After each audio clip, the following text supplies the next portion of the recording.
안녕하세요. 저번 시간에 이어서 이번에는 두 번째 시간을 시작해 보겠습니다. 두 번째 시간에는 메타버스의 중요한 요소 중 하나인 인공지능의 개념에 대해서 살펴볼 거예요. 요즘 뉴스나 아니면 뭐 주변에서도 인공지능에 대한 얘기들이 많이 들리고 있죠. 오늘은 그런 인공지능이 도대체 어떻게 해서 그런 신기한 일들을 할 수 있는지에 대해 살펴볼 거예요. 인공지능에는 이제 크게 세 가지 분야로 많이 발전을 하고 있습니다. 첫 번째는 우리가 이제 이미지 같은 걸 다루는 건데요. 예를 들면 그림을 갖다 줬더니 인공지능이 강아지인지 고양이인지 구분해내더라. 이런 것들이 이제 한 갈래이고요. 두 번째 같은 경우에는 그 최근에 이루다 사태 혹시 기억나시나요? 사람처럼 이렇게 대화할 수 있는 인공지능이 있었어요. 어떤 문제 때문에 지금은 사용을 하고 있지는 못하지만 그렇게 언어를 다루는 인공지능이 있고, 또 마지막으로는 구글, 뭐 시리 이렇게 음성 말을 하면은 이걸 알아듣는 음성을 다루는 인공지능이 있습니다. 세 가지의 이제 큰 차이점은 이미지를 다루는 건 우리 시각적인 정보를 다루는 거고, 어, 언어를 다루는 거고, 음성을 다루는 거는 오디오 파일을 다루는 거죠. 그래서 이 세 가지 다른 형태의 파일을 다루는 인공지능이 있고요. 오늘은 주로 시각적인 부분을 다루는 부분을 집중해서 하도록 하겠습니다. 어, 요즘은 이제 인공지능에 대한 자료가 많아졌지만 그래도 기초부터 다시 시작을 해볼게요. 인공지능이란 무엇일까? 인공지능이란 인공적인 지능이겠죠. 음, 조금 제가 예를 들어서 쉽게 설명해 보겠습니다. 여기 아이가 있어요.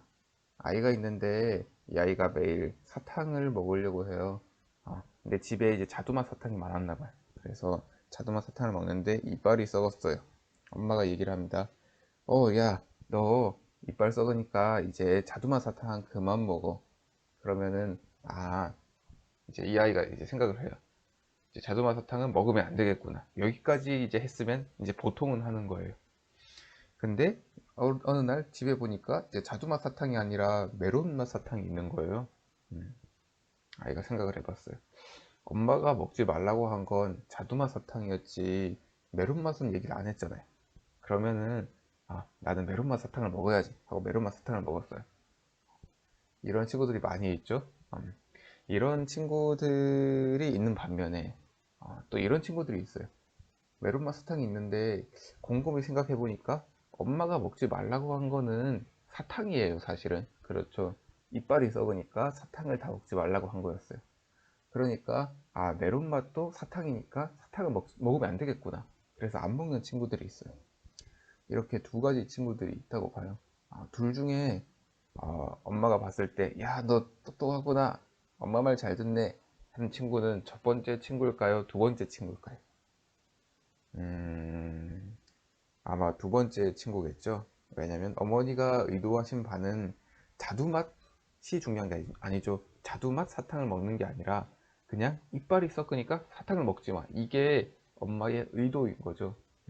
두 번째 친구는 그 의도를 잘 파악했는데 첫 번째 친구는 그 의도는 파악 못하고 엄마가 딱 시키는 말, 그 말만 들은 거예요.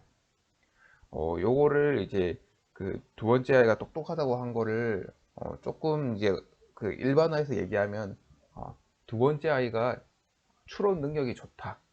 두 번째 아이가 지능이 좋다. 이렇게 얘기를 많이 해요. 지능이란 말이 나왔네요. 무엇일까요? 네, 이렇게 어떤 정보를 추론하고 일반화하고 이해하는 능력이 바로 지능이겠죠. 여기 이 똑똑한 아이가 했던 것처럼 만약에 기계가 있는데 이 기계가 내가 딱 시키는 것만 아니라 나의 의도를 파악하고 다 해줄 수 있으면 얼마나 좋을까요? 그러한 기계 시스템을 바로 인공지능이라고 하고 있습니다. 지능이란 말이 나오죠.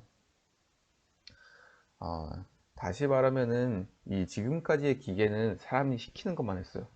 예를 들면은 우리가 음악을 듣고 싶다 이러면은 음악의 플레이 버튼을 눌러요. 내가 원하는 곡. 그러면은 내가 원하는 곡 딱 이거 틀어주고 끝났어요. 근데 인공지능 시대에는 그렇지 않습니다. 내가 이 음악을 들은 건 이 음악만을 듣기 위한 것도 있어요.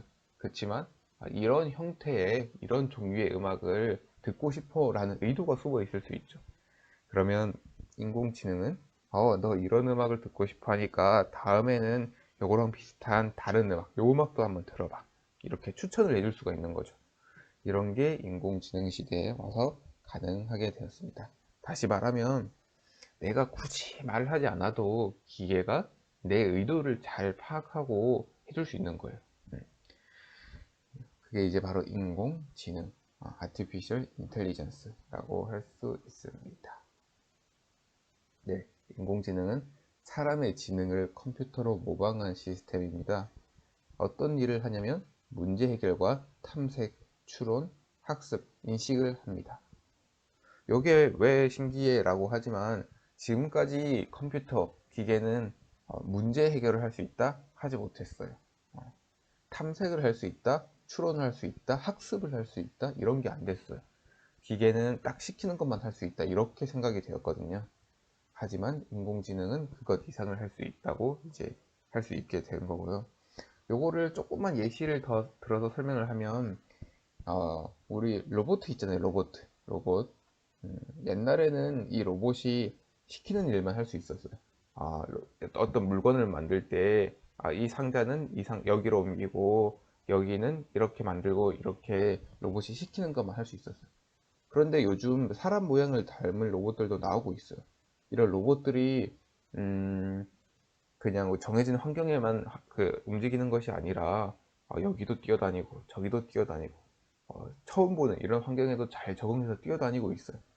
이런 것도 어떻게 보면은 사람이 입력한 특정한 형태의 행동만 하는 게 아니라 환경을 받아들이고 인식하고 학습해서 하는 인공지능의 결과물이라고 볼 수 있겠죠.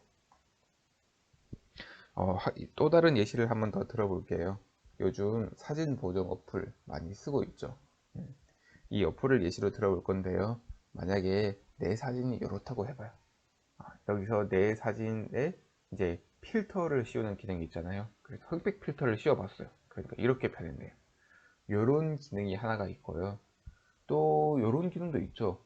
이런 사진이 있는데 내 사진에 여기 귀여운 고양이 뿔이 아니죠. 고양이 이거 귀를 하나 달아줘. 이렇게 해서 단 모양이 있어요. 이런 스티커 꾸미기 기능이 있죠. 이거 봤을 때 이 두 기능이 있는데 하나는 인공지능이 쓰였다고 할 수 있고 하나는 아니에요. 음, 먼저 첫 번째, 이 이미지 필터 기능의 경우에는 인공지능이 아니에요. 이렇게 색깔이 바뀌는 게 신기하긴 하지만 이건 사실 노란색을 검은색으로 바꿔줘. 특정한 어떤 방식으로 원하는 방식으로 그냥 말하면 그냥 바꿔주는 거예요. 그래서 이거는 인공지능이 아니에요. 인공지능은 이 사람의 의도를 파악해서 다양한 환경에서 적용이 될 수 있어야 되는 거거든요. 예를 들면 여기에서 내 고양이 이제 코랑 귀가 있는데 이건 내 얼굴이 여기 있을 때만 해당되는 게 아니라 얼굴을 좌우 위 아래 움직여도 이 그 귀랑 코가 잘 따라오게 돼 있죠. 음. 이거 되게 신기해요. 어떻게 내가 얼굴을 찌푸리고 멀리 갔다 가까이 갔다 이렇게 해도 컴퓨터가 알아서 이 사진 속에서 내 얼굴에 코가 어디에 있는지 내 얼굴에 머리가 어디 있는지를 잘 알 수 있다는 거죠. 사람이 보면 쉽게 알 수 있어요. 하지만 기계가 이 사진으로부터 사람이라는 걸 그대로 인식하기는 굉장히 어렵습니다. 우리는 사람이라는 걸 흔히 많이 봐서 눈이 있고 코가 있고 귀가 있고 이런 걸 알지만 기계는 사실 그렇지 못하거든요. 기계한테는 이것들이 단순한 숫자일 뿐이에요. 우리 그림도 자세히 살펴보면 모두 숫자로 이루어진 것뿐이거든요. 01, 010 이렇게요. 근데 이런 패턴 속에서 어떻게 여기가 머리고 어떻게 여기가 코고 이런 것들을 알 수 있게 하는 것이 바로 인공지능입니다. 그래서 앞에 이미지 필터 기능의 경우에는 단순한 사칙 연산으로 이런 숫자들 0101을 조금 다른 0101로 바꿔준 것에 비해 오른쪽에 스티커 꾸미기 기능은 이 패턴, 여기에 있는 숫자의 패턴, 이미지의 패턴을 보고 내가 어떤 모습을 하든지 내 얼굴을 따라오는 그런 스티커를 만들 수 있다는 점에서 인공지능이 사용되었다고 볼 수 있습니다. 여기까지는 이제 조금 지루하다고 해야 되나? 어려운 내용이었다면은 지금부터는 이제 인공지능이 어떻게 돌아가는지 조금 구체적인 예를 가지고 살펴보려고 해요. 제일 많이 쓰는 예가 뭐냐면 어떤 사진이 주어졌을 때 이 사진을 보고 강아지인지 아니면 고양이인지 구분해내는 일을 하는 거예요. 여기서 조금만 생각해 봅시다. 잠깐. 사람은 어떻게 강아지랑 고양이를 구별할까요? 만약에 처음 태어난 아기한테 구별하라고 하면 잘 못할 수도 있어요. 왜냐면 강아지도 처음 보고 고양이도 처음 보기 때문이겠죠. 하지만 저희들은 알아요. 왼쪽에 있는 요 사진, 요거는 강아지일까요? 고양이일까요? 요거는 아마 강아지겠죠? 이런 모습의 강아지를 제가 본 적이 있는지는 잘 모르겠어요. 그런데 얘를 딱 보자마자 생각이 들었어요. 얘는 강아지지. 오른쪽에 있는 걸. 얘는 고양이겠죠. 제가 이 사진이 본 적이 있진 않을 거예요. 처음 보는 사진입니다. 하지만 이 사진을 처음 봤지만 얘가 고양이인 걸 알았어요. 사람은 어떻게 강아지랑 고양이를 이렇게 한 번에 본 적도 없는 사진인데 구분을 할 수가 있죠? 왜 그럴까요? 왜냐면은 아마 이전까지 강아지라고 불리는 것들을 꽤 많이 봐왔어요. 고양이라고 불리는 것들도 꽤 많이 봐왔거든요. 머릿속에 강아지는 대충대충 이런 모양이 있어야지 귀엽기는 일단 둘 다 귀엽긴 하니까 뭐 간단하게는 일단 발에 복슬복슬하고 사실 귀가 이렇게 쫑긋한 강아지는 많지 않지만 하지만 얼굴에 코가 이렇게 까만색으로 똥긋 나와 있고 그 밑에 이렇게 입이 있고 눈이 똘망똘망한 얼굴 형태가 요런 애들은 이렇게 톡 튀어나와 있는 애들은 이런 애들은 주로 강아지였지. 강아지가 이런 모습을 가지고 있었지. 고양이를 보면은 고양이의 요 귀여운 귀가 이렇게 쫑긋 있고 요 고양이의 특징적인 눈과 요 코 모양 그리고 요 꾹꾹 누르는 요거 발 이런 것까지 야 이거면 고양이지. 우리가 과거에 봐왔던 그런 그 데이터들 우리 머릿속에 있는 강아지의 모습 우리 머릿속에 있는 고양이의 모습을 보았을 때 얘는 강아지다 고양이다 한 번에 알 수가 있습니다. 어, 혹시 기계도 이렇게 하면은 강아지랑 고양이랑 구분할 수 있을까요? 네, 비슷한 원리로 하게 됩니다. 인공지능이 여기에 있어요. 인공지능이 어떻게 학습이 되는지 원리를 말씀드릴게요. 여기 제가 돈이 엄청나게 많이 있어요. 그래서 전 세계에 있는 강아지 사진이랑 전 세계에 있는 고양이 사진은 전부 다 모았어요. 음, 엄청 사진이 많은데 제가 그 중에 너무 많아서 이제 몇 개만 표시를 해뒀거든요. 첫 번째부터 한번 볼게요. 음. 얘는 귀랑 눈, 얘는 고양이죠? 고양이. 두 번째 건 뭘까요? 두 번째 건 강아지. 세 번째 거는 고양이. 네 번째 거는 귀여운 고양이. 고양이죠. 다섯 번째는 강아지. 여섯 번째도 강아지. 지금 여섯 개까지 했는데 시간이 조금 걸리긴 했죠. 사실 여기에 수십만 장이 있어요. 왜냐면 제가 부자라서 전 세계에 있는 강아지, 고양이 사진을 다 모았기 때문이에요. 저 사진을 제가 다 못하지만 누군가가 얘를 다 이렇게 분류해 줬어요.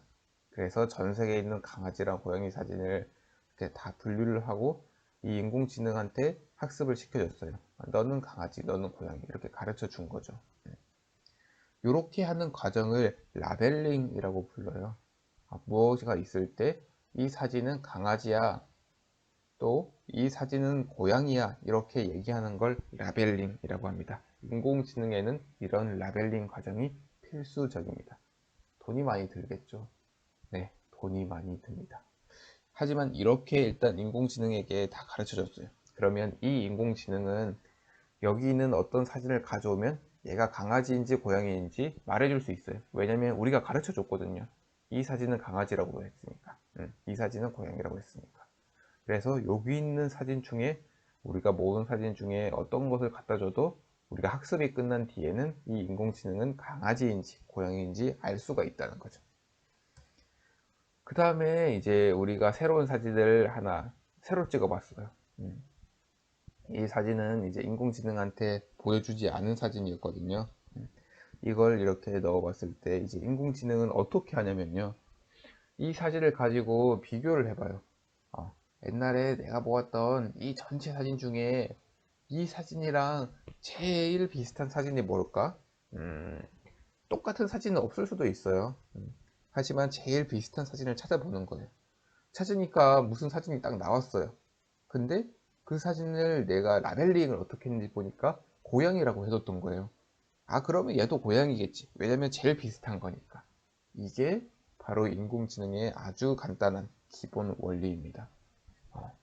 내가 모아놓았던 데이터 중에 이제 새로운 데이터가 왔을 때 내가 모아두었던 그 많은 데이터 중에 제일 비슷한 게 무엇인지 찾아보는 거죠. 그랬을 때 그 비슷한 걸 보고 그 라벨을 보고, 라벨이라는 게 어떻게 보면 이름표예요. 그걸 보고 너는 이 비슷한 사진의 이름표가 이거니까 너도 이거겠구나, 이렇게 얘기를 하는 거죠. 여기서 빅데이터의 중요성이 생겨요. 빅데이터. 제가 돈이 조금밖에 없어요. 돈이 조금밖에 없으면 이 사진을 수십만 장을 다 못 모으고 몇 개밖에 못 모으겠죠. 그러면 누가 새로운 사진을 가져왔을 때, 그 사진은 정말 처음 보는 사진이네? 비슷한 게 없어. 그나마 비슷한 걸 골랐는데, 이게 비슷한 건지 모르겠네. 이거랑 비슷한가? 근데 이거는 뭐 고양이라고 라벨링 돼 있으니까, 또는 이건 강아지라고 라벨링 돼 있으니까 말은 해주는데 비슷한 게 없어서 이거 정확하진 않아. 인공지능이 이렇게 할 수 있겠죠. 왜냐면 한 번도 본 적이 없으니까 말할 수가 없잖아요. 그래서 이럴 경우에는 정확도가 낮은 인공지능이 만들어지게 됩니다. 음. 어, 또 다른 이제 요거를 다시 얘기해 보면, 돈이 많이 없어가지고 원래는 전 세계에 있는 강아지랑 고양이 사진을 다 모았어야 됐는데, 서울에 있는 강아지랑 고양이 사진밖에 못 모았어요. 그러면은 이제 그래도 사진 되게 많겠죠. 서울에 요즘 강아지랑 고양이 얼마나 많아요. 그래서 모아가지고 이런 학습을 다 끝냈어요. 다 끝내고 야, 잘 만들었다 해서 서울에서 누가 강아지 사진을 가져왔더니 잘 맞춰요. 왜냐면 서울에 있는 강아지랑 고양이 사진은 다 모았으니까요. 근데 요 인공지능을 너무 이제 잘 나가니까 미국에서 와서 미국 사람이 자기 것도 해볼 수 있냐고 물어봤어요. 그러면서 미국에 있는 새로운 종의 강아지를 딱 넣어보는 거죠. 그러면 이제 말 못해요. 왜냐면 미국에 있는 강아지는 아직 못 봤거든요. 그래서 이 데이터가 적으면 적을수록 어떤 특정된 영역에서밖에 활용을 할 수가 없고요. 만약에 이 많은 데이터를 모을 수 있다면은 훨씬 더 넓은 영역에서 사용할 수 있는 인공지능을 만들 수가 있겠죠. 그래서 여기서 빅데이터의 중요성이 생기고요. 그러면 선생님, 강사님, 요거 이 인공지능 그 최근에 많이 들리는데 인공지능이 엄청 최신 기술인가요? 아니에요. 인공지능은 한 개념적으로는 50년 전부터 나왔어요. 쓰일 수 있었어요. 이런 기술들이 다 있었습니다. 그런데 이게 실제로 쓰이지는 못했어요. 왜냐면 그 기술이 부족해서가 아니라 빅데이터가 없었기 때문이에요. 음. 아무도 강아지랑 고양이의 전 세계에 있는 이 사진을 다 모을 수 있는 그런 곳이 없었기 때문이에요. 그러면 왜 요즘엔 가능해요? 요즘에는 모을 수 있어요. 구글, 페이스북, 이런 곳에서 빅데이터를 모을 수 있어요. 거의 전 세계에 있는 모든 강아지랑 고양이 사진을 구글은 모을 수가 있습니다. 그리고 구글은 돈이 엄청 많아요. 그래서 그 사진이 강아지인지 고양이인지 구분할 수도 있어요. 그래서 큰 회사들이 인공지능을 잘 해요.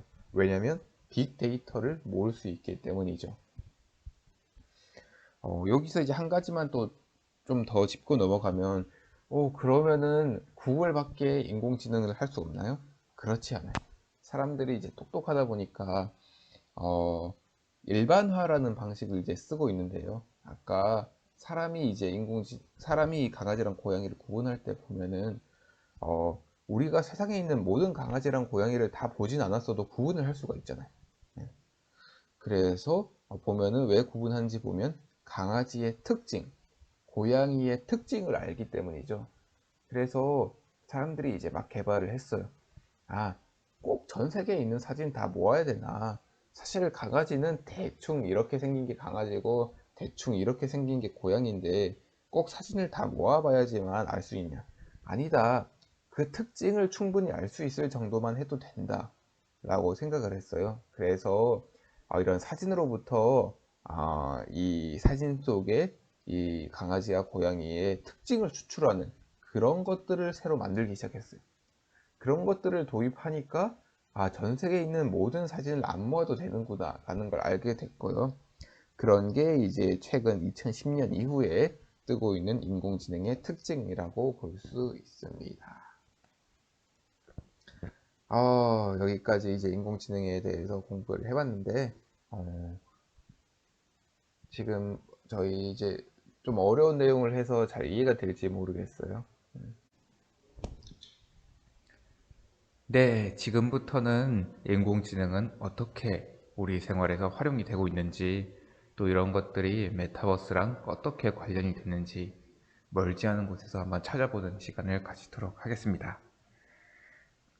가장 쉽게 볼 수 있는 그 인공지능이 활용되는 분야는 바로 추천 시스템인데요. 어, 네, 우리들이 이제 자주 보는 거 유튜브 있죠. 유튜브를 보면은 이제 그런 특징이 있어요. 사람마다 추천되는 영상이 다 달라요. 이게 당연한 것 같은데 사실은 되게 신기한 거예요. 왜냐면 예전의 인터넷 사이트, 과거의 인터넷 사이트의 경우에 모든 사람에게 이 사이트가 똑같이 보였어요. 이 사람에게도 이 모습, 저 사람에게도 저 모습. 왜냐면 그게 만들기 쉽기 때문이죠. 한번 만들어 놓고 그걸 보여주기만 하면 되는 거죠. 그러니까 일종의 그 옷 파는 그 옷가게의 쇼룸이라고 할까요? 그런데 이제 사람들이 이렇게 생각한 거죠.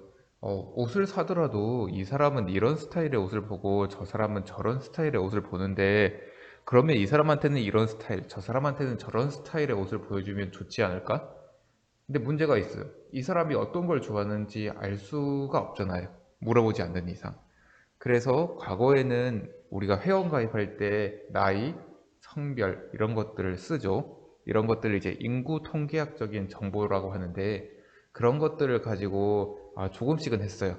예를 들면 10대 여성의 경우에는 이런 스타일을 좋아하시고 40대 남성의 경우에는 이런 스타일을 좋아하시기 때문에 각각에 맞춰서 이렇게 저렇게 보여드립니다. 이렇게 했어요.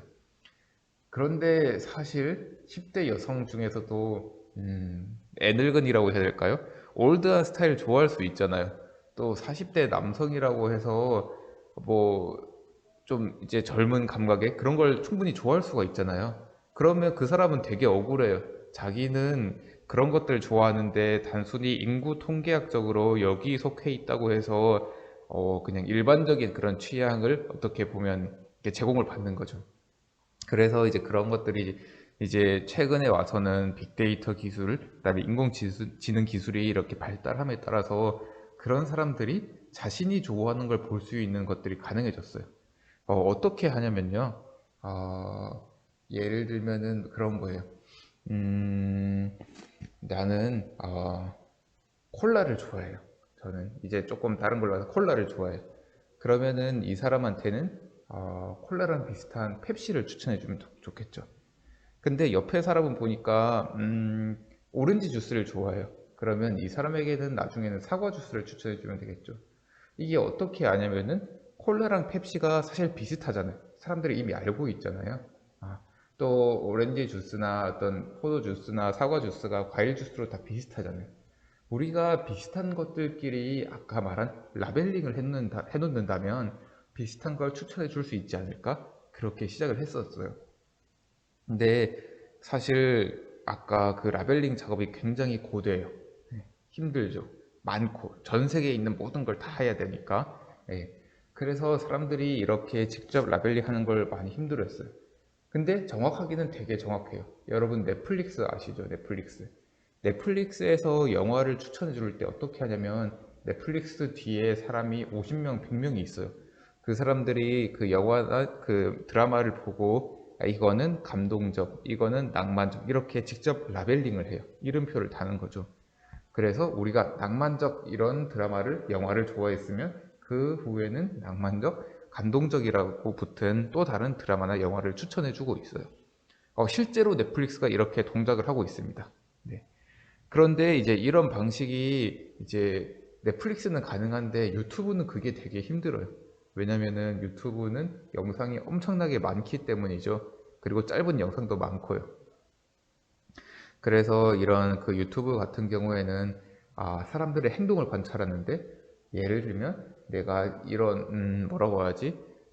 요즘 나오는 어떤 그 인기 연예인 영상을 하나 봤어요.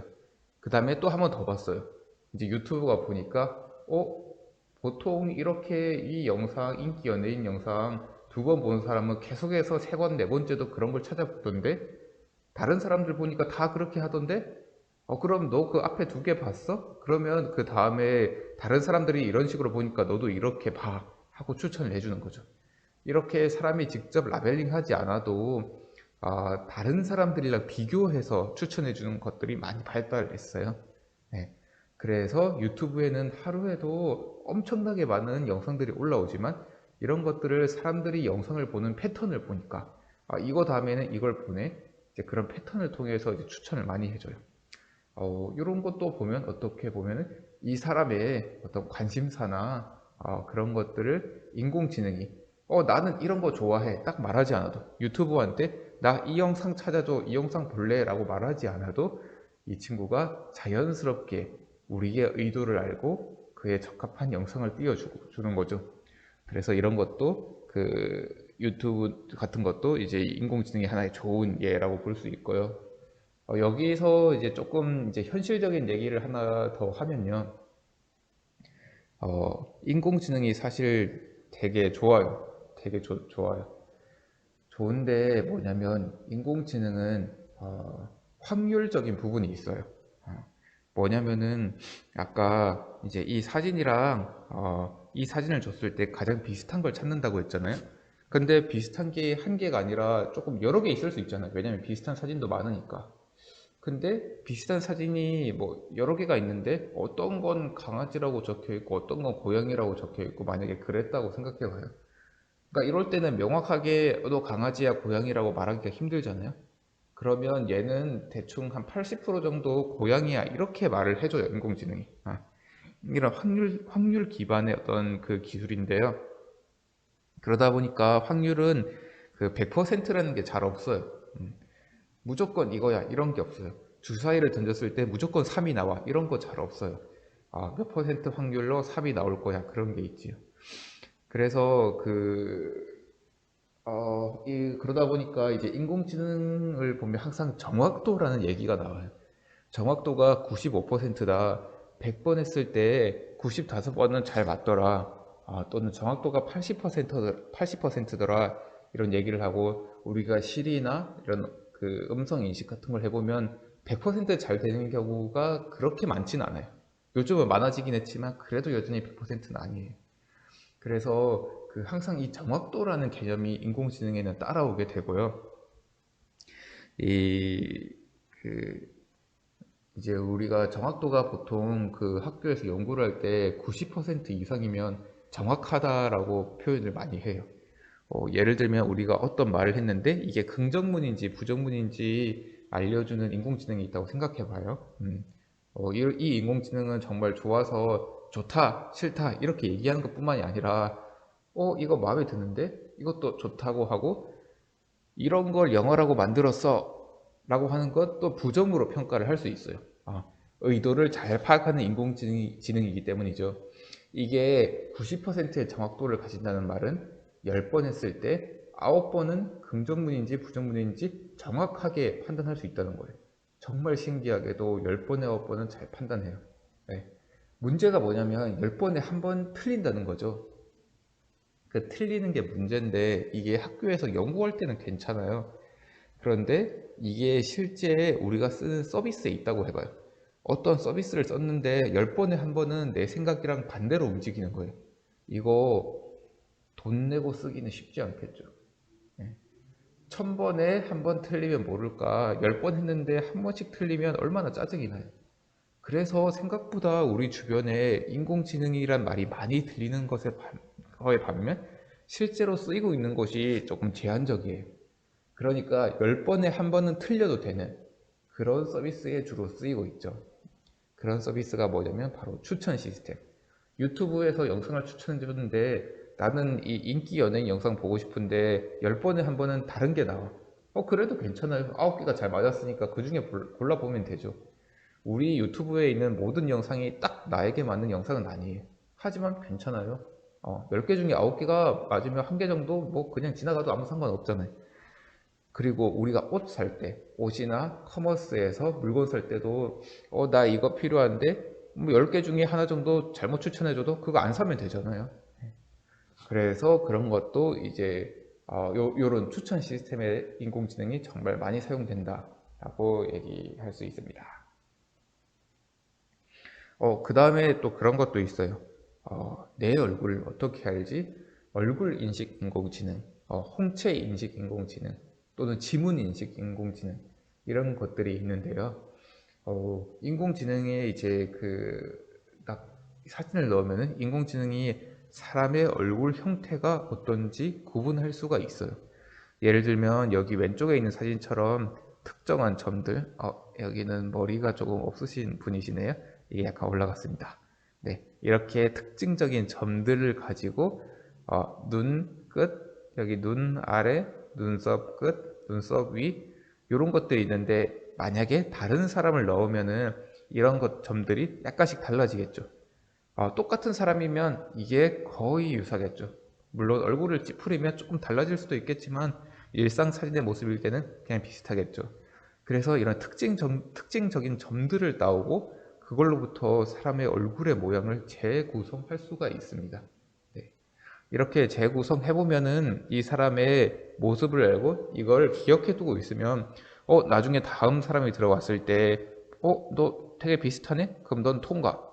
조금 다르지만 이 정도는 통과 이렇게 얘기를 해줄 수 있겠죠. 너는 90% 확률로 A야, 너는 90% 확률로 B야 이렇게 얘기해 줄 수 있겠죠. 그러면 그렇게 기억을 시켜 놓으면은 사람이 딱 왔을 때 다른 사람이 왔을 때는 통과가 안 되고 딱 이 사람이 왔을 때만 통과되는 그런 얼굴 인식 그런 기능 보안 장치가 만들어질 수 있겠죠. 네, 여기 아주 큰 문제가 하나가 있어요, 사실. 네. 뭐냐면은 이 인식을 하기 위해서 결국 이 인공지능도 사람의 어떤 모습 사진을 찍어요. 마치 이 줌으로 하면서 이 카메라로 우리 모습을 찍듯이 우리 모습을 찍어요. 그러면은 이제 이 사진은 2차원 이미지가 되는 거잖아요. 그러면은 만약에 실제 내가 가지 않고 카메라에 내 사진을 보여주면 통과될까? 왜냐면 어차피 인공지능의 카메라로 나를 찍으면은 나는 2차원 이미지가 되고 거기서 이런 형태를 분석하니까 그러면 실제 내가 아니라 내 사진을 보여줘도 되지 않을까? 됩니다. 네. 그래서 이런 얼굴 인식 기반의 어떤 서비스들이 가능은 한데 어, 편법이 있죠. 나의 사진을 가지고 가서 보여주면 통과가 되는 거예요. 그러면 이런 것들을 어떤 중요한 데 쓰기는 쉽지 않겠죠. 그래서 이런 기술들이 많이 있음에도 불구하고 가능함에도 불구하고 아직까지 이 사진을 넣었을 때 이걸 구별하는 이런 것들을 해결하지 못해서 그렇게까지 많이 쓰고 있지는 않은 상황입니다. 막 뉴스에 보면은 뭐 자판기에서 음료수를 뽑거나 은행에서 돈을 뽑을 때 사람 얼굴로 자동으로 인식해서 하는 것들이 뭐 중국에서 하고 있다고는 하는데 어, 애매하죠. 만약에 이런 편법을 아는 친구들이 있다면 위험하겠죠. 그래서 이제 사람이 이제 이런 기술적인 부분도 조금 알아야 되는 것 같아요. 예. 좋다고 하지만 사실 그 약점들이 다 있거든요. 그래서 아, 똑똑하다고 할까? 이런 것들을 아는 사람들은 그런 것들을 이용해서 방금의 예시는 이제 조금 나쁜 예시기는 하지만 이런 것들을 통해서 뭐 돈을 더 번다든지 또 다른 기회를 또 찾고 그렇게 하는 거죠.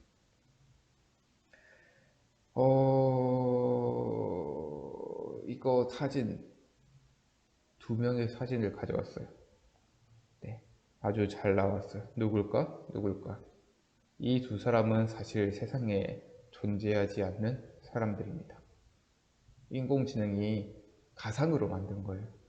어, 너무 신기하죠? 보면은 진짜 사진이라고 해도 전혀 이상하지 않아요. 그런데 이걸 인공지능이 만들었어요. 이거는 이제 아까랑은 이제 조금 다른 기술인데, 아까 우리 강아지랑 고양이랑 구분한다고 할 때 어떤 개념을 썼냐면, 강아지는 이런저런 특징을 가지고 있지, 고양이는 이런저런 특징을 가지고 있지, 이런 말을 썼어요. 그런데 그 특징이라는 걸 우리가 인공지능한테 명시적으로 가르쳐 주진 않아요. 인공지능한테 그 전 세계에 있는 모든 사진을 보여주면은 얘가 알아서 그 의도를 파악하고 그 특징을 스스로 알아낼 수 있어요. 만약에 아까 강아지랑 고양이가 아니라 사람 사진을 엄청나게 많이 넣어주면 어떨까요? 아, 이런 게 사람이구나.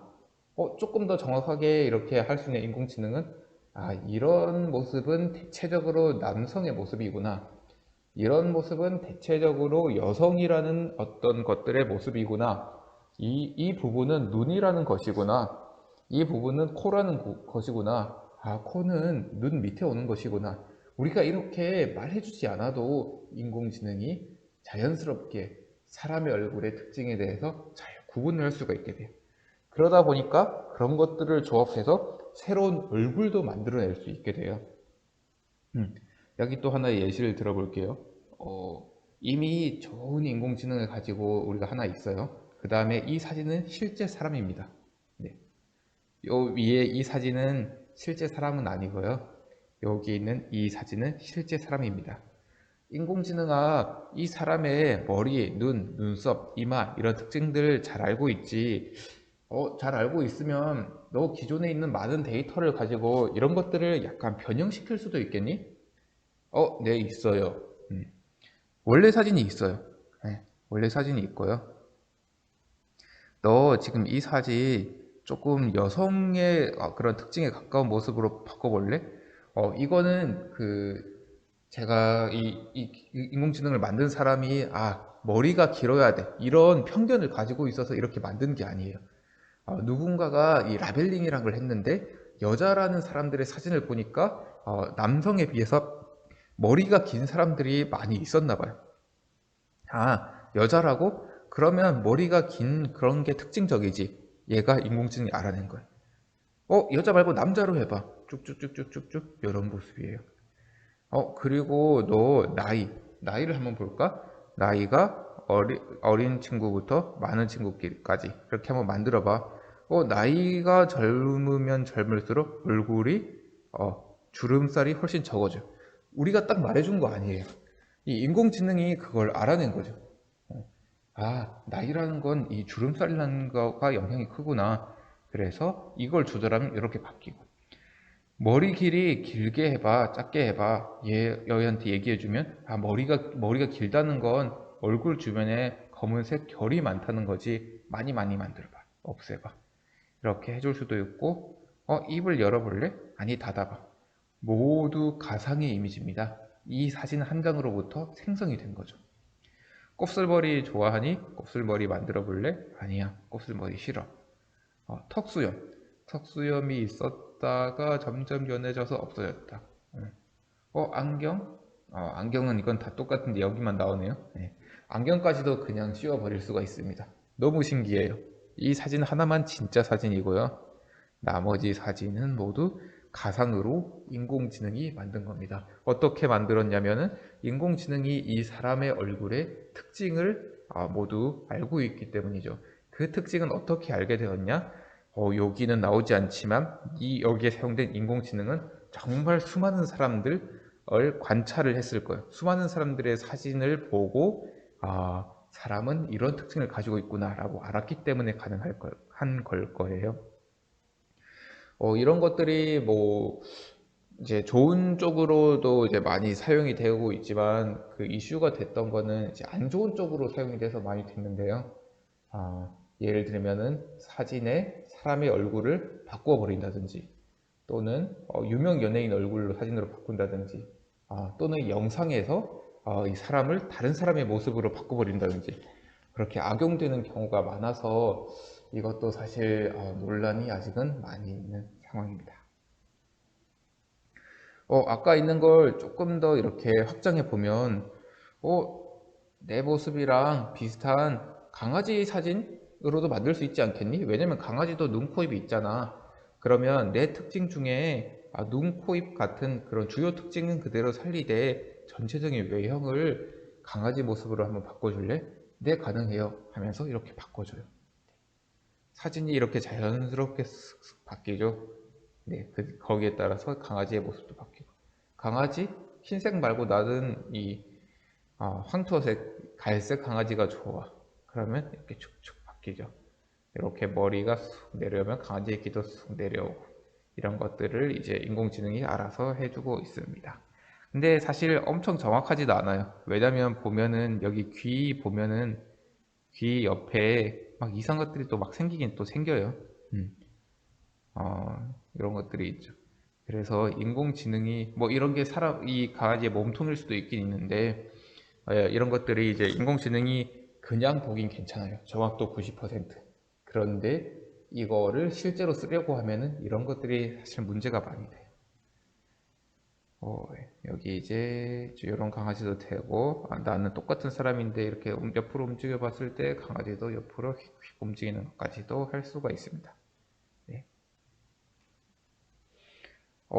그럼 강아지만 되나요? 만화처럼 그려줄 수도 있어요? 네, 가능합니다. 여기 이제 이말년이라는 웹툰 작가가 있는데 그림체가 특이하죠. 아, 그래서 이런 사진을 넣었을 때 이말년에 나오는 그런 그림체로 바꿔주세요 하면은 이렇게 바꿔줘요. 어, 요게 좀 비슷한 것 같지 않나요? 네, 이렇게. 이말년 말고 나는 심슨 좋아하는데 심슨 그림체로 바꿔주세요. 뭐 엄청나게 매칭이 되는지는 모르겠지만 보면은 어느 정도 비슷한 형태로 나오는 걸 볼 수가 있습니다. 네, 내가 만화 속으로 들어간다면 이렇게 자연스럽게 바꿔줄 수도 있겠죠.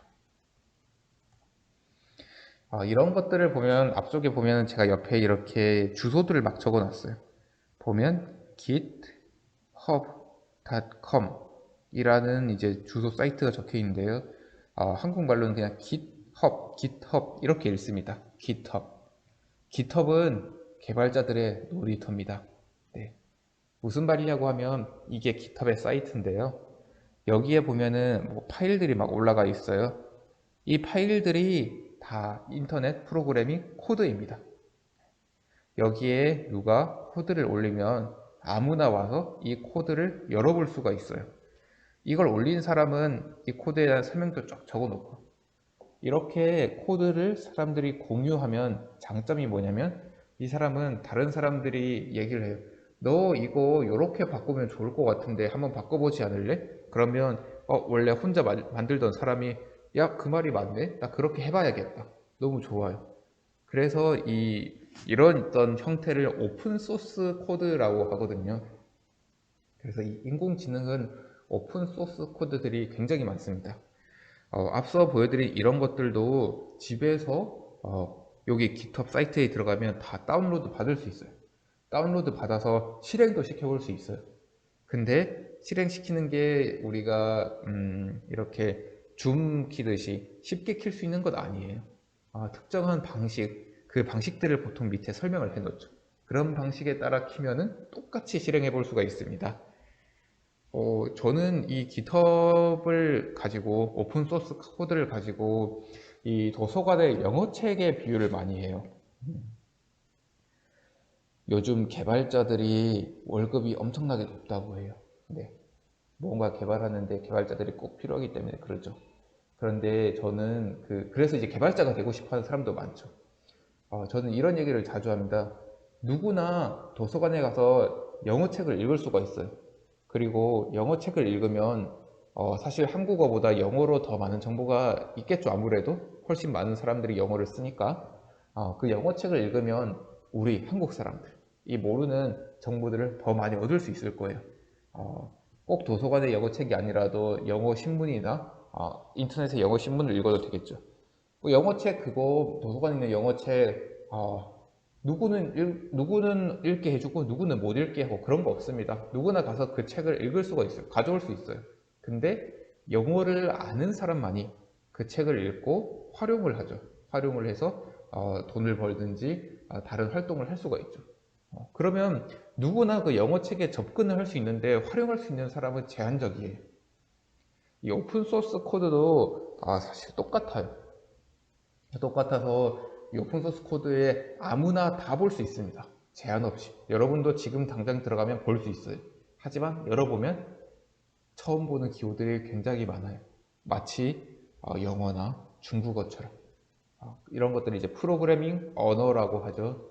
이 프로그래밍 언어를 아는 사람만이 이 코드를 활용해서 다른 활동을 하거나 돈을 벌거나 할 수가 있습니다. 하지만 이런 코드들은 모두 공개되어 있습니다. 그래서 만약 여러분이 이런 코딩에 관심이 있다면 이 GitHub을 잘 활용하시는 것도 좋고요. 하지만 그냥 활용하기에는 아직은 많이 어려울 수도 있어요. 하지만 이런 것들이 있다는 걸 알아두면 나중에 우리가 필요할 때 또 쓰면 되겠죠. 그래서 이런 GitHub이란 개발자들의 놀이터도 알려드리고 또 이제 우리의 눈이 되어줄 수 있는 인공지능. 그래서 여기에 보면은 이 사진으로부터 이 사람의 어떤 나이나 뭐 성별, 그 다음에 감정, 해피한지, 또 서프라이즈, 놀랐는지 이런 것들까지도 알 수가 있고요. 만약에 이런 게 가능하면은 시각 장애인이나 이런 사람들이 어떤 카메라나 이런 도구들로 비춘 다음에 뭐 이렇게 음성으로 들려줄 수 있겠죠. 왼쪽에 앉은 사람은 20대의 여성인데 지금 기분이 괜찮아. 오른쪽에 앉은 사람은 40대의 남성인데 조금 방금 무슨 놀라는 일이 있었나 봐. 이렇게 얘기해 줄 수가 있겠죠. 그래서 인공지능이 이제 이런 몸이 불편하신 분들에게도 이제 활용이 충분히 이제 도움이 될 수가 있고요. 또 요거 같은 경우에 오른쪽 같은 경우에 이제 국내 회사의 제품인데 책을 사진을 찍으면 이 사진이 들어온 다음에 PDF로 자동으로 변환이 돼요. 너무 신기해요. 네, 그냥 일반 책이에요. 꼭 책일 필요도 없어요. 여러분 그냥 뭐 각종 뭐 A4 용지에 그런 정보가 돼도 되고요. 찍으면 깔끔한 PDF로 바꿔줍니다. 공부할 때 쓰기 편하겠죠? 이런 것도 인공지능이 가능한 일입니다. 스마트폰으로 책을 스캔하기. 네, 그래서 저장하고 또 파일 옮기고 모아보고 여러 가지 기능을 할 수가 있어요. V 플랫인데 저랑 아무 관계없는 회사입니다. 네. 또 그런 것도 돼요. 인공지능으로 사람의 시선을 추적할 수도 있어요. 당연히 카메라가 켜져 있어야 되고요. 카메라가 켜져 있으면 사람의 모습을 영상으로 찍을 수가 있겠죠. 그러면 그 사람 중에 눈의 모습도 찍을 수가 있겠죠. 우리도 어떤 사람의 눈을 보면 이 사람이 여기 보고 있는지 저기 보고 있는지 대충 추측할 수 있잖아요. 그런 것들도 인공지능이 알 수가 있어요. 눈이 저런 모습이야? 그러면 이쪽을 보고 있는 거지. 눈이 저런 모습이야? 그러면 여기쯤을 보고 있는 거지. 이런 게 마케팅에도 많이 활용이 되고 있습니다. 처음 들어갔을 때 웹페이지의 어디 부분을 많이 볼까? 제목 부분을 많이 보고, 누구지? 사람? 그 다음에 여기 소 제목 같은 것들도 보고. 만약에 이렇게 된다면은 이 웹페이지를 만드는 사람은 여기 사람들이 많이 보는 부분을 훨씬 강조를 하고 사실 이 다른 주변부들은 조금 덜 강조해도 되겠죠. 중요한 정보를 여기 빨간색 표시가 있는 부분들로 넣으면 되겠죠. 이런 마케팅에도 쓸 수가 있고 또 우리 요즘 글 읽기 너무 힘들죠. 독해력. 네. 글을 읽을 때 원래 이렇게 쭉 읽어가면서 여기 가다가 오래 멈춰서 읽으면 이 원이 커져요. 조금 덜 읽으면 원이 조금 작고 여기서 크게 오래 읽고 이렇게 쭉쭉 읽어가면서 글을 읽을 때 어떤 글자를 자주 보고 읽는지 알 수가 있어요. 여기서 좀 더 하면 글 읽는 패턴이 이렇게 갔다가 돌아갔다가 왔다 갔다 이렇게 글 읽는 패턴을 보고 이 사람의 어떤 글 읽기 능력도 평가를 할 수가 있겠죠. 이런 것도 모두 인공지능이 가능한 일입니다. 신기한 것들이 많죠. 이런 인공지능은 이제 앞서서 이제 다 보여드렸다시피 이 디지털 데이터를 생성하는 기술이에요. 이런 것들을 보면은 이 디지털 세상에서 컨텐츠를 자유롭게 엄청나게 많이 생성할 수가 있어요. 우리가 재료가 여기 하나만 있어도 이걸 가지고 엄청나게 많은 그런 컨텐츠를 크리에이션 할 수 있다. 그러니까 크리에이터에게 굉장히 좋은 도구가 되겠죠. 그래서 이 메타버스는 디지털 세계잖아요. 디지털 세계에 사람들이 우리 현실에서 의자도 만들고 책상도 만드는 것처럼 이 디지털 세계에서도 누군가 의자를 만들고 책상을 만들어야 돼요. 물론 그런 모습들이겠죠. 그리고 뭐 의자도 사실 종류 되게 많잖아요. 그러면 그거를 하나하나 일일이 다 만들어야 되나? 그렇지 않다는 거죠. 이 인공지능을 활용하면 의자 그거 다리 몇 개 있고 사람이 앉을 수 있는 그런 거 아니야? 그러면 너가 뭘 좋아할지 모르니까 이렇게 많이 만들어 봤는데 그 중에 하나 골라봐. 이런 것들이 인공지능이 할 수가 있겠죠. 영상인데 나 원하는 영상 이런 거야. 말만 해. 말만 하면은 이 인공지능이 알아서 영상을 쭉 만들어 줄 수도 있고요. 이처럼 이 디지털 세계에 처음에 가면 아무것도 없어서 썰렁하잖아요. 그런데 이 썰렁한 곳에 여러 가지 도구들을 크리에이션 할 수 있는 도구가 인공지능이에요. 그러면 메타버스에서는 인공지능이 엄청나게 중요하겠죠. 왜냐면 메타버스라고 이제 만들었는데 막상 가니까 할 수 있는 게 별로 없어. 이러면 재미없잖아요. 그런데 인공지능이 계속해서 재밌는 것들을 만들고 새로운 것들을 만들고 처음 보는 것들을 만들고 그러면 재밌는 것들이 훨씬 많이 생길 수가 있겠죠. 하지만 이제 아까 말했다시피 아직 그 정확도가 조금은 부족한 게 사실이라서 그런 것들을 사람들이 많이 개선하려고 하고 있고요. 그렇지만 이제 그런 것들이 이제 개선이 된다면은 훨씬 이렇게 메타버스 세계를 풍요롭게 할 수 있는 그런 것들이 만들어질 거라고 생각하고 있습니다. 여기서 이제 지금까지 말한 걸 여러 가지가 있었는데 이제 한 가지 정도 이제 체험을 해 보려고 해요. 체험이라기보다 이제 보여드리려고 하는데요. 이제 아까 얼굴을 인식하는 걸 이제 아주 간단한 버전으로 제가 하나 보여드릴 테니까 이걸 보시고 어떻게 하면 좋을지 이런 것들이 어떻게 활용되면 좋을지 이런 것도 한번 생각해 보면 좋을 것 같아요. 네, 인공지능으로 사람의 얼굴을 찾는 걸 하기 위해서 제가 조금 세팅을 해놨는데요. 이게 직접 앞에서 하면 되게 보여주기 쉬운데 이게 줌으로 하려니까 이런 게 참 힘든 것 같아요. 그래서 제가 이 웹캠이 하나가 있습니다. 이 웹캠으로 이게 제 컴퓨터고요. 컴퓨터에서 이렇게 유튜브의 영상이나 이런 사진 같은 걸 가지고 제가 웹캠으로 여기를 찍을 거예요. 이걸 찍으면 이 옆에 이제 창이 떠서 인공지능이 요거를 실시간으로 가져와 가지고 얼굴을 찾아내는 거예요. 그래서 이걸 제가 어떻게 하면 잘 보여줄까 하다가 일단 제가 요걸 테스트해서 영상으로 찍었거든요. 그래서 그 영상을 한번 보여드릴게요.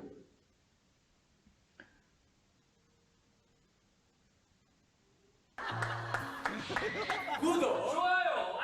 안 눌러. 마음껏 해. 진짜? 나는 그냥 상욕을 해도 돼. 여기 있는 게 실시간으로 유튜브에서 돌아가는 영상이고요. 이게 이제 요거를 바로 처리해서 여기서 얼굴을 찾아내는 알고리즘이 계속 돌아가는 거예요. 나왔다 싶구나 눈빛들이. 네. 실시간입니다, 실시간. 영상을 제가 틀고 아까처럼 카메라로 바로 찍어서 보여주는 거예요. 당연히 처리하는데 시간이 필요하니까 조금 딜레이가 있겠죠? 최신곡 좀 보면은 이제 얼굴을 이렇게 네모나게 빨간색으로 이렇게 칠해주게 됩니다. 나붐의 키스. 앞모습은 되게 잘 찾아내는 것 같아요. 키스요. 네. 남자가 키스 타는 거래. 이런 것도 잘 찾아내고 옆모습은 좀 잘 안 되나 봐요. 네. 키스 좋아하는 거야. 어느 정도 고개가 돌아간 건 되는데 키스 좋아해. 야, 키스 없이 못 살 거야. 네, 됩니다. 밑에 조그만 것들도 잘 찾아내네요. 다른 영상도 한번 틀어봤어요. 이런 것도 잘 찾아내고 멀리 있는 사람은 잘 구별하기가 쉽지 않아서 찾기가 힘든가 봐요. 옛날부터 되고 이렇게 안 되는 것들도 있고요. 안 되는 것들은 왜 안 될까요? 아까 했던 것들을 돌아보면은 네, 다시 요거를 켜놓고 네, 선생님, 그러면 저희가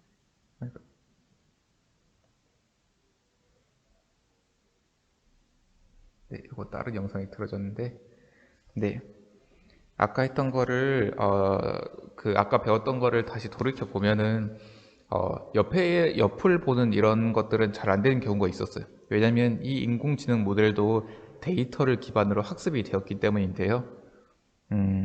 이 학습을 할 때 아마 옆모습을 많이 넣지를 않았나 봐요. 앞모습은 많이 넣었는데 옆모습을 많이 넣지 않아서 네, 또 이런 거 잘 안 되는 가끔 안 찍히는 것들이 있어요. 아 네. 진짜? 나는 그런 그냥 것들은 상욕을 해도 이런 돼. 것들. 이런 것들은 일단 얼굴 너무 화질이 안 좋아서 얼굴로 인식이 안 되었거나 이 인공지능 학습을 하는 도중에 이런 사람의 특징, 그러니까 옆모습은 많이 안 넣었을 수 있어. 그런 거는 이제 사람 얼굴이 아니야. 눈빛들이 나왔다 미리 싶어. 이렇게 인공지능에게 가르쳐주지 않으면 인공지능도 알 수가 없거든. 그런 특징들을 추출할 수 없으니까. 죄송한데 그래서 이제 인공지능이 그런 데이터를 보지 못했기 때문에 충분히 빅 데이터를 보지 못했기 때문에 그런 얼굴들을 찾지 못했다. 이렇게 볼 수 있을 것 같습니다.